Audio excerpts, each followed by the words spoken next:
आज का टॉपिक है the pituitary gland. The pituitary gland is located in a bony cavity called sella turcica and is attached to hypothalamus by a stalk.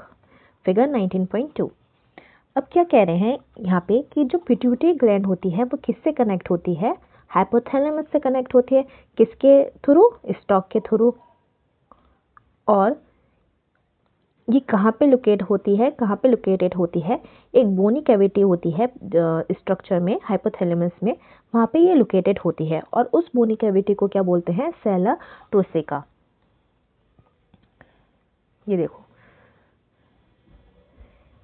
ये है hypothalamus. जो pink area है ये जितना भी, दिस इज हाइपोथैलेमस। इसमें ये है pituitary gland. So this is pituitary gland. ये जो स्ट्रक्चर है ये इस तरीके से पिट्यूटरी ग्लैंड का है। पिट्यूटरी ग्लैंड कहाँ से अटैच्ड है? ये हाइपोथैलेमस से, इस हाइपोथैलेमस में यहाँ पे अटैच्ड है पिट्यूटरी ग्लैंड। और ये जो सॉकेट में, जिस सॉकेट में अटैच्ड है उसको क्या बोलते हैं? सेला तुरसिका।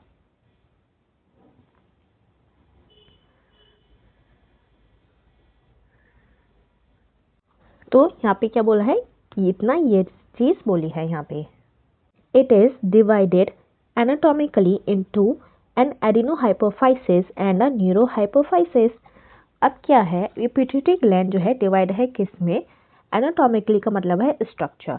बॉडी का जो पिट्यूटरी ग्लैंड का जो स्ट्रक्चर है उसको दो पार्ट में डिवाइड किया है, जिसको बोलते हैं एडिनोहाइपोफाइसिस एंड अ न्यूरोहाइपोफाइसिस। और एडिनोहाइपोफाइसिस से बोलते हैं एंटीरियर पिट्यूटरी को बोलते हैं।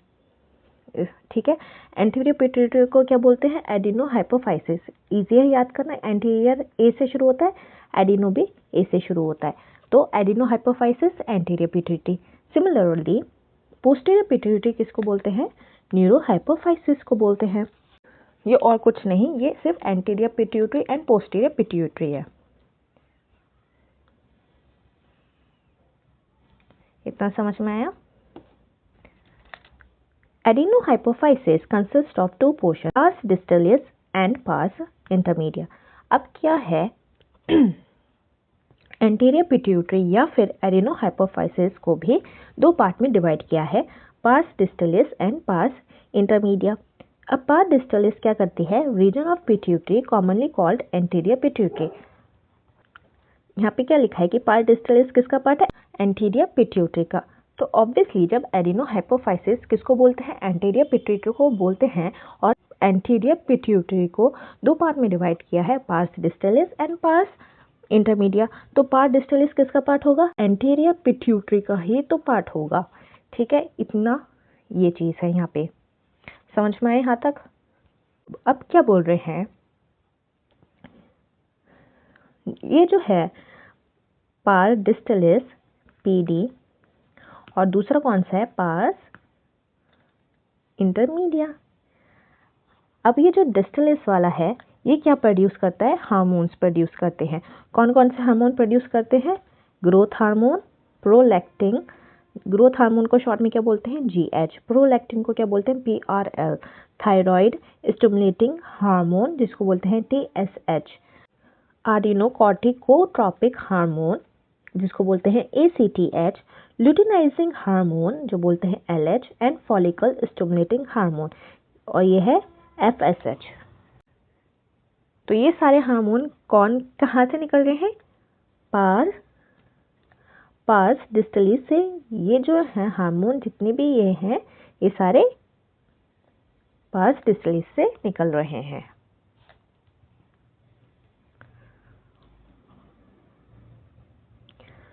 अब जो दूसरा वाला है pars intermedia secrete only one hormone. कितना हार्मोन रिलीज करता है? एक ही हार्मोन रिलीज करता है जिसको बोलते हैं मेलेनोसाइट। मेलेनोसाइट स्टिमुलेटिंग हार्मोन जो बोलते हैं शॉर्ट में एमएसएच। अब ये जो है इतने सारे जो हार्मोन्स हैं पार्स डिस्टलिस के, इन्हें कैसे याद रखेंगे? इन्हें याद रखेंगे ऐसे, फ्लैट पिग। पिग का जो है ये वाला आई छोटा है। क्यों छोटा है? क्योंकि इस आई से कुछ नहीं बनेगा। एफ से क्या है? एफ से आ जाएगा हमारा फॉलिकल स्टिमुलेटिंग हार्मोन। एल से आ जाएगा एलएच। ए से आ जाएगा हमारा ACTH एडिनोकोर्टिकोट्रोपिक हार्मोन, इतना। टी से क्या आ जाएगा हमारा थायराइड स्टिमुलेटिंग हार्मोन, ये है, ठीक है। अब क्या बचा है हमारा पी और जी। पी से आ जाएगा प्रोलैक्टिन और जी से आ जाएगा ग्रोथ हार्मोन। क्योंकि ये आई जो है इससे कुछ नहीं है, सिर्फ सेंटेंस बनाने के लिए है, फ्लैट पिग। तो इसके थ्रू हम किसके हार्मोन्स याद रखेंगे, पार्स डिस्टिलस के।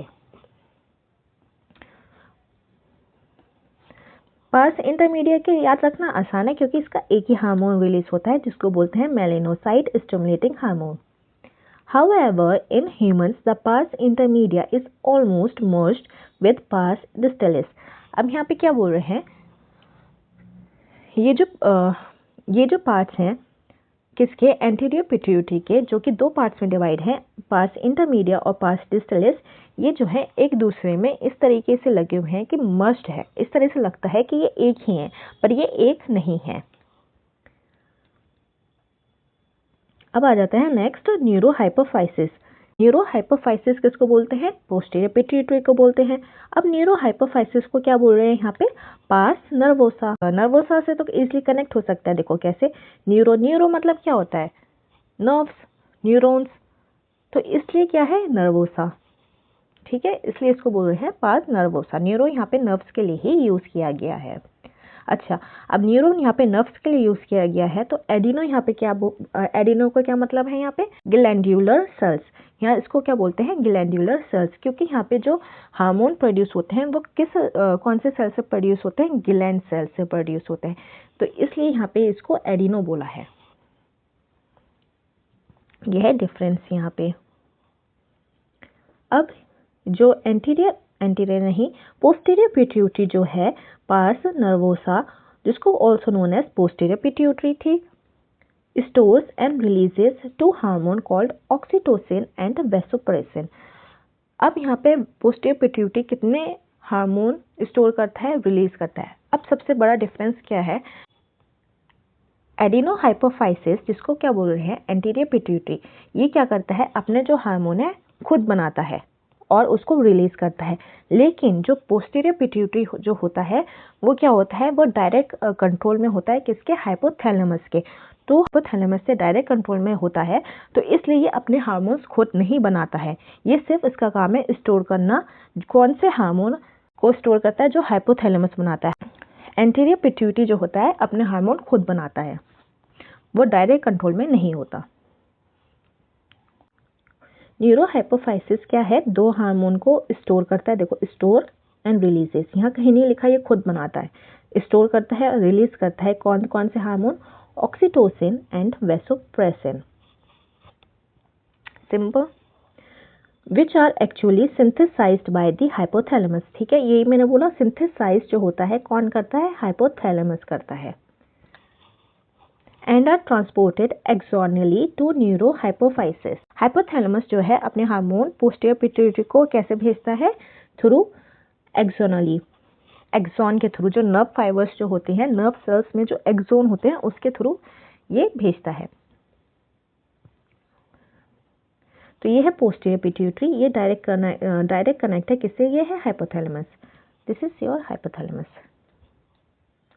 See this is white part is hypothalamus, ये है पोस्टीरियर पिट्यूटरी। ये जो है ये एक्सॉन, ये एक्सॉन बोल लो या फिर नर्व सेल्स जो हैं, नर्व सेल्स जो हैं वो हैं ये हाइपोथैलेमिक न्यूरॉन्स, ठीक है, नर्व सेल्स हैं। इसके थ्रू हाइपोथैलेमस में यहाँ बना, इसने यहाँ से लिया और यहाँ से इसमें यहाँ पे आ गया पोस्टीरियर पिट्यूटरी में, हार्मोन्स यहाँ पे आ गए पोस्टीरियर पिट्यूटरी में, यहाँ पे स्टोर रहेंगे और फिर ये यहाँ से पोस्टीरियर पिट्यूटरी से रिलीज कर दिया जाएगा। अब जो है ये एंटीरियर पिट्यूटरी, ये है आपकी एंटीरियर पिट्यूटरी,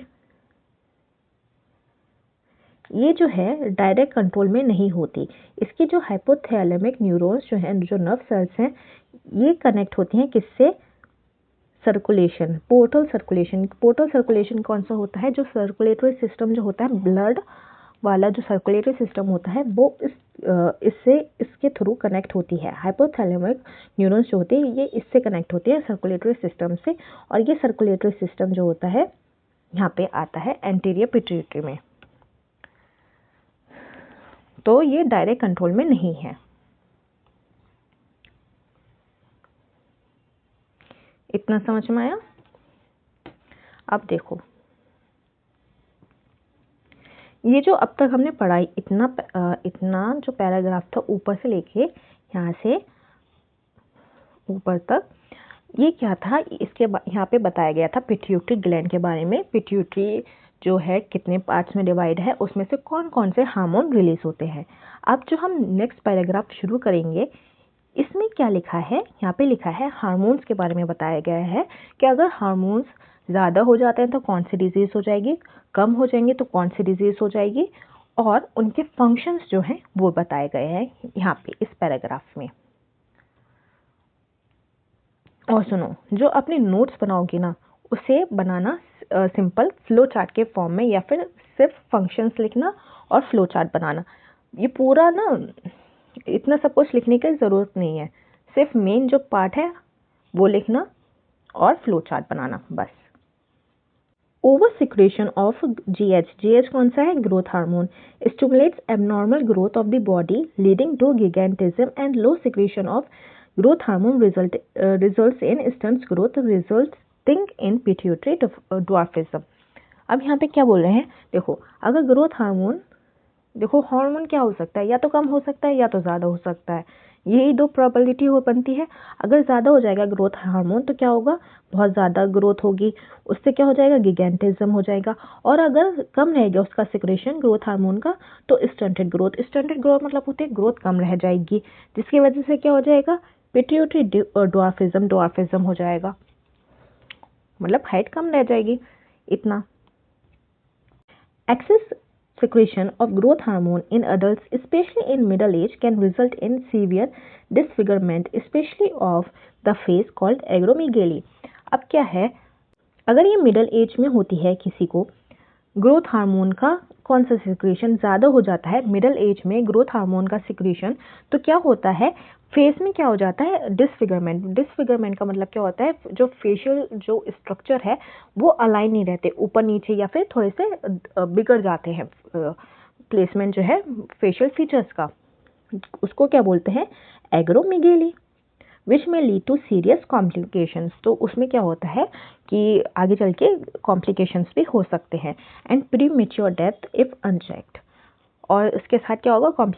कॉम्प्लिकेशन हो जाएंगे, और साथ ही साथ अगर उस पर ध्यान नहीं दिया गया, चेकअप नहीं करवाया गया, तो उससे क्या हो सकता है? डेथ भी हो सकती है इस केस में।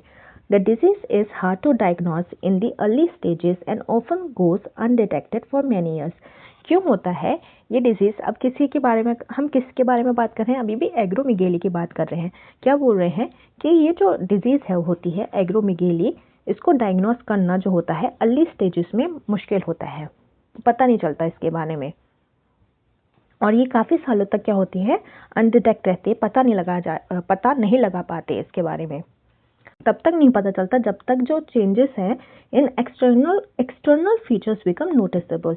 तब पता चलता है जब आपके जो फीचर्स होते हैं, बॉडी फीचर्स नहीं, फेशियल जो फीचर्स होते हैं, उनमें क्या होने लगता है? जब मिसअलाइनमेंट जब होने लगता है, नोटिस जाता है फेस पे कि कुछ फेस में कुछ मिसअलाइनमेंट हो रहा है, तो तब इसके बारे में पता चलता है। तो ये कहानी थी किसकी? एग्रोमेगेली की यहाँ तक। अब यहाँ पे होगी बात किसकी? प्रोलैक्टिन की। प्रोलैक्टिन जो होता है regulates the growth of the mammary glands and formation of milk in them.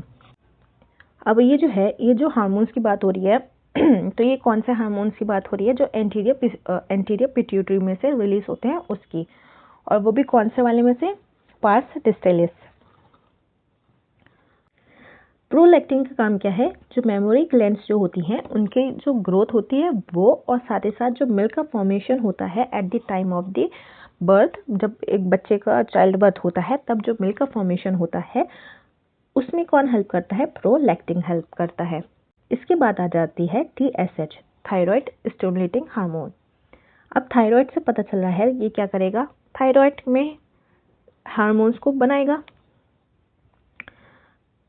TSH stimulates the synthesis and secretion of thyroid hormones।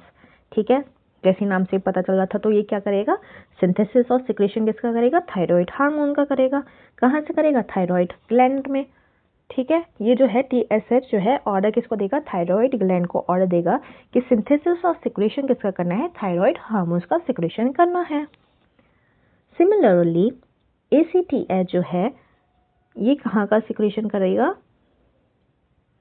ये होता है आपके एड्रिनल ग्लैंड में। तो ये कहाँ बोलेगा, एड्रिनल ग्लैंड को बोलेगा, क्या करने को बोलेगा कि सिंथेसिस करना है और सिक्रेशन करना है किसका, steroid hormone called glucocorticoids from the adrenal cortex. Adrenal cortex में कौन से हार्मोन का सिक्रेशन करना है, ग्लूकोकॉर्टिकॉइड्स का, जो कि होते हैं स्टेरॉइड हार्मोन्स। ओके, अब नेक्स्ट आ जाता है LH एंड FSH। नेक्स्ट आ जाता है LH एंड FSH। इसका काम क्या होता है, स्टिमुलेट करना। किसको स्टिमुलेट करना, गोनेडल एक्टिविटी को, एंड हेंस आर कॉल्ड गोनेडोट्रोफिन्स। ठीक है, इसलिए इनको क्या बोलते हैं, गोनेडोट्रोफिन्स बोलते हैं, क्योंकि ये जो होते हैं गोनेड्स एक्टिविटी में हेल्प करते हैं। अब जो मेल्स में क्या होता है, LH जो होता है ल्यूटिनाइजिंग हार्मोन स्टिमुलेट करता है synthesis and secretion of hormone called androgens. LH जो होता है फॉर्म क्या करता है, एंड्रोजीनस बनाता है इन रिटर्न। और एंड्रोजीनस क्या होता है, कहाँ से निकलता है, टेस्टिस में से निकलता है। एंड्रोजीनस का काम क्या होता है, स्पर्मेटोजेनेसिस करना। ठीक है, इन मेल्स। अब हमने किसकी बात करी, LH की बात करी। अभी हमारा क्या रह गया, FSH रह गया है। FSH क्या करता है, किसके साथ, एंड्रोजीनस के साथ क्या करता है, स्पर्मेटोजेनेसिस करता है। तो FSH भी क्या करता है, हेल्प करता है किसको बनाने में, स्पर्मेटोजेनेसिस करने में हेल्प करता है। सिंपल। ल्यूटिनाइजिंग हार्मोन क्या करता है, एंड्रोजीनस बनाता है। FSH क्या करता है, स्पर्मेटोजेनेसिस करने में हेल्प करता है, और सेम एंड्रोजीनस भी लास्ट में यही करता है। अब आ जाती है फीमेल्स में। फीमेल्स में LH क्या करते हैं, इंड्यूस करते हैं ovulation of fully mature follicles. उसको क्या बोलते हैं, ग्राफियन फॉलिकल्स बोलते हैं। फुली मैच्योर जो फॉलिकल्स होती हैं उसको, फुली जो मैच्योर फॉलिकल्स होते हैं उसको क्या बोलते हैं, ग्राफियन फॉलिकल्स बोलते हैं। And maintains the corpus luteum, और साथ ही साथ क्या करता है, ये जो कॉर्पस ल्यूटियम जो बनता है उसको मेंटेन करके रखता है।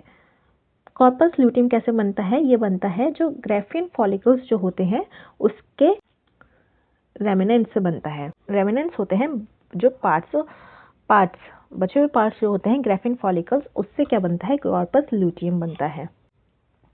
तो LH क्या करता है, ये करता है ओव्यूलेशन को इंड्यूस करता है। कौन से ओव्यूलेशन को इंड्यूस करता है, फुली मैच्योर जो फॉलिकल्स होते हैं उसके ओव्यूलेशन को इंड्यूस मतलब होता है स्टार्ट करता है, उसको स्टार्ट करता है। फिर उसके बाद क्या होता है, ग्राफियन फॉलिकल्स क्या बन जाते हैं, कॉर्पस ल्यूटियम बन जाते हैं। तो उसको फिर जो स्ट्रक्चर होता है कॉर्पस ल्यूटियम का, उसको मेंटेन करके रखता है। और कॉर्पस ल्यूटियम कब बनता है, आफ्टर ओव्यूलेशन के बाद। FSH stimulates growth and development of the ovarian follicles in female। अभी हम पढ़ रहे थे LH का स्ट्रक्चर, ये है FSH का स्ट्रक्चर। FSH क्या करता है, ग्रोथ करता है और डेवलपमेंट करता है किसका, जो ओवेरियन फॉलिकल्स होता है उसका ग्रोथ और डेवलपमेंट करता है। कौन, FSH करता है। मेल्स में क्या कर रहा था, स्पर्मेटोजेनेसिस। यहाँ पे क्या कर रहा है, जो ओवेरियन फॉलिकल्स है उसकी ग्रोथ एंड डेवलपमेंट।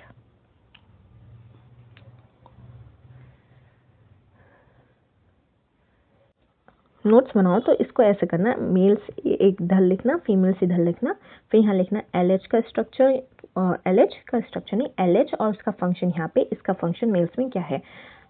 फिर लिखना FSH, फिर यहाँ पे लिखना मेल्स का, फीमेल्स में क्या फंक्शन करता है और मेल्स में क्या फंक्शन करता है। तो ये जब इस तरीके से सामने होगा तो बहुत ईजिली याद हो जाएगा।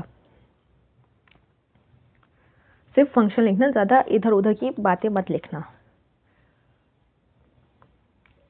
नोट्स का मतलब होता है कि आपने खोला, देखा और एकदम से, मतलब ये जो इतनी सारी स्टोरी है ये 5 मिनट में रिवाइज हो जाए, ये होता है नोट्स।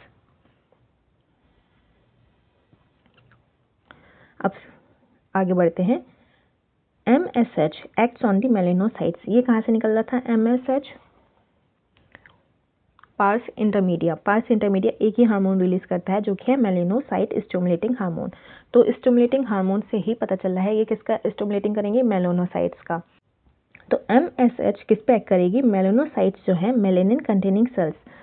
वो मेलेनोसाइट्स कौन सी हैं? वो सेल्स जो मेलेनिन को स्टोर करती है। And regulates pigmentation of the skin.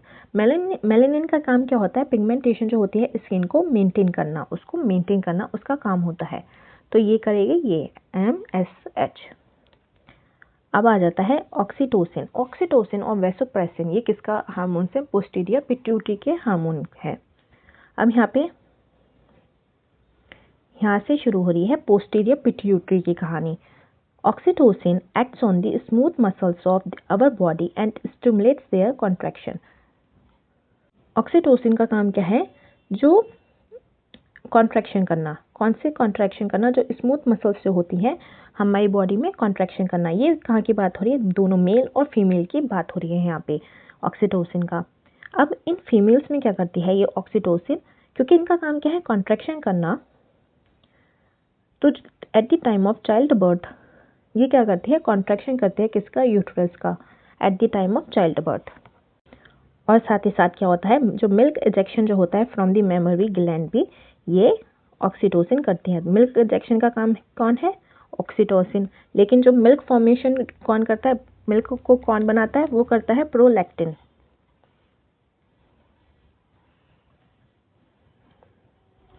Prolactin regulates the growth of the mammary glands and the formation of milk.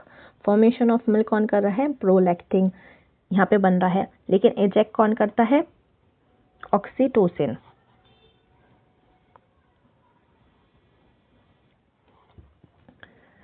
Vasopressin acts mainly at the kidney and stimulates reabsorption of water and electrolytes by the distal tubules and thereby reduce loss of water through urine, जिसको क्या बोलते हैं? Diuresis.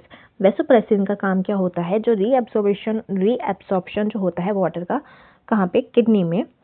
वो कौन करवाता है? Vasopressin करवाता है। उसका काम होता है रीएब्सॉर्प्शन ऑफ वाटर और साथ ही साथ इलेक्ट्रोलाइट्स जो होते हैं उसका भी रीएब्सॉर्प्शन कौन करवाता है? वेसोप्रेसिन। तो वेसोप्रेसिन कहाँ हेल्प करता है? कौन से ऑर्गन में हेल्प करता है? किडनी में। और क्या बोल रहे हैं कि रिड्यूस क्या करता है? हमारा जो पानी का जो लॉस होता है हमारी बॉडी में उसको कम करता है। तो उसको क्या बोलते हैं? डायूरेसिस। लॉस ऑफ वाटर को बचाता है कि कम से कम पानी का जो है हमारी बॉडी में से कम लॉस हो, तो उसको क्या बोल रहे हैं? Diuresis. Hence it is also called as anti diuretic hormone, ADH। तो वेसोप्रेसिन को क्या बोल रहे हैं? दूसरा नाम क्या है? Anti diuretic hormone. Anti diuretic hormone ये कोई दूसरा हार्मोन नहीं है, ये वेसोप्रेसिन को ही बोल रहे हैं। ठीक है। An impairment affecting synthesis or release of ADH result in a diminished ability of the kidney to conserve water, leading to water loss and dehydration. This condition known as diabetes insipidus. अब यहाँ पे क्या बोल रहे हैं कि ADH का काम क्या है? पानी का कम से कम लॉस हो। अगर ये सही से काम नहीं करेगा तो क्या होगा? पानी का ज़्यादा लॉस होगा, क्योंकि पानी को बचाने वाला हार्मोन कौन है? पानी को कम इस्तेमाल करें कौन बोल रहा है? वेसोप्रेसिन या फिर ADH बोल रहा है। अगर ADH ही काम नहीं करेगा तो पानी क्या होगा? ज़्यादा लॉस होगा। ज़्यादा लॉस होगा तो क्या होगा? डिहाइड्रेशन होगा। और इस कंडीशन को क्या बोलते हैं? Diabetes insipidus. यहाँ पे सिर्फ यही बोला है कि अगर ये हार्मोन जो है सही से काम नहीं करेगा तो बॉडी में क्या होगा? पानी की मात्रा जो होगी ज़्यादा लॉस होगा, डिहाइड्रेशन होगा, जिसकी वजह से कौन सी क्या हो जाएगा? डायबिटीज़ इंसिपिडस हो जाएगा। तो ये था पिट्यूटरी ग्लैंड।